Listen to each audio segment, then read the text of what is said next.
Deaf and Dying. Let's talk about it in Season 2 of MC4P. I'm your host, Wren Ribeiro. Could these end-of-life conversations lead to a greater sense of joy, of peace? For all eternity. Tune in and find out. Mujeres Co-Labor for Peace.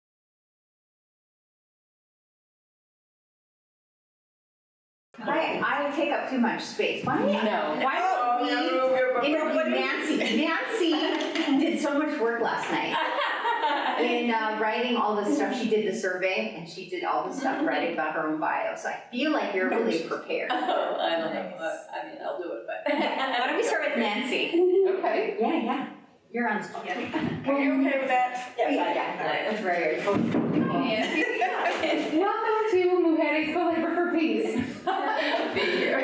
Wonderful. So I hear that you just prepared some thoughts about the doula, the practice, the visions for being a doula yourself, and perhaps even a bigger vision for the practice of being a doula. What would you like to share? What would you like everybody to know about doulas? Well, first, I guess I would like people to know at a big level that doulas are there to support people, and that one of the myths I think about people have about end-of-life doulas is that you have to be approaching the end of your life to utilize a doula. And so I feel like part of my work and part of my mission is to make sure people know that planning for the rest of your life and the end of your life is an ongoing thing, and people can do it at any age and at any stage. And so that's something that I would like to get out of that message out. Exactly. Do you have ideas on how to break down some of the recalcitrance around planning? Is that something that you're gnawing on, or kind of like creating ideas around? Yeah, I think about it a lot, and I do think I was trained as an end-of-life doula 4 years ago, and I think a lot has changed even in that time. I mean, I see more articles in the kind of popular press. I'm kind of intrigued by how much more it's popping up in movies and television shows, and I find that encouraging because I do think it's becoming a little bit more mainstream. At the same time, I still think there's a lot of room to grow. I still, quite often, if I say I'm an end-of-life doula, people will be like, "Ooh, I've never heard of that. Right. What's that? I've heard of a birth doula." Almost everybody says, "I've heard of a birth doula." But there are still an awful lot of people who have never heard of an end-of-life doula and are curious and intrigued, but it just shows me that even though I think it's becoming more mainstream, it's really not totally mainstream. What's really cool is that it's almost like a bookmark of life. You've got the book, The Birth Doulas, and this is the end-of-life doulas. So you can kind of leverage some of that momentum that birth doulas created. Yes. Oops, sorry. Are we done? Yes, my time here is done. So one thing you said about movies and TV shows and so forth, do any come to mind that people might not have watched? Well, I'm trying to think of some of the ones I'm like, I watch. for television right now. I have kind of my to-watch list. There's one that's called Dead to Me. Afterlife was a series I watched with Gervais. Ricky Gervais was awesome.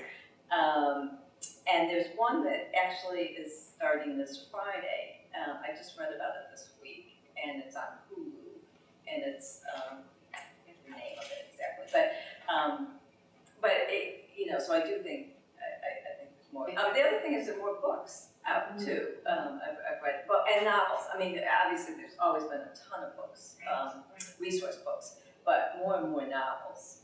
In fact, I'm picking one up at the library today. Yeah. Creative nonfiction or that kind of thing. I just read The Day I Die by Anita Hannick. It's a fantastic book, and she spends years mentoring or shadowing hospice workers in medically assisted, or is that the proper way to say it? Medically assisted dying, and it's fantastic. I reached out to her. She's like, "Yeah, I'll be on your podcast." So I'm just too busy right now. So like, there really is, like you said, so much momentum. So now is such a great time to be launching. So, wow. Anything else you'd like to, in your research, that you'd like other people to hear about in the process? Well, I also think it's important for people to know that being an end-of-life doula is something that people have done for generations. So it's not really something new. Yes. It's rediscovering the way people were in community in the past and the way people incorporated dying into their living. People dying at home, wakes in living rooms, and things like that. That it's not. People think of it as like, oh, that's so new. I've never heard of that. But if we all really think about it, we all have had experiences that have shaped us. And in particular, and I do have a website, and I talk about this on my website. Which is deathjourneyguidance.com. deathjourneyguidance.com. Thank you. And I was hugely shaped, by the way, by my background and my growing up, and the way I saw my parents and some of their friends react to people dying and people in grief and things like that. So, and it was kind of an aha for me to really think about, oh yeah, this has been part of my whole life. It's, even when I first read about death doulas, I was like, oh, that sounds interesting. But upon reflection and introspection, I realized, I've been exposed to this my whole life. Wow, beautiful, Nancy. Thank you so much. A phrase popped into my mind about that history that we probably all have in our bones, or that rootedness in ourselves, but we have cultural amnesia to overcome. And I love that you brought it back to that it is an ancient practice that we're rediscovering. And I also thought of when my dog was dying. It was so sudden, and we had to put him down. I was on the phone with a friend of mine, and she had experience in creating ceremonies for her cats that died. And I never would have thought to do that for my dog, but it was so healing and so fabulous. My whole family got involved.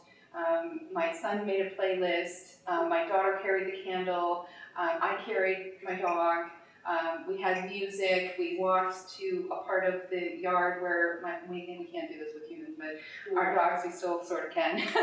My partner dug a hole, and that was incredibly challenging to do. And we sang. Oh my gosh, it was just so amazing. And just the invitation to celebrate passing really is a beautiful gift that we all give our people that we're working with. Yeah, I love how you talked about the ritual, because that increasingly I'm drawn to rituals and trying to incorporate that more and more. Awesome. Well,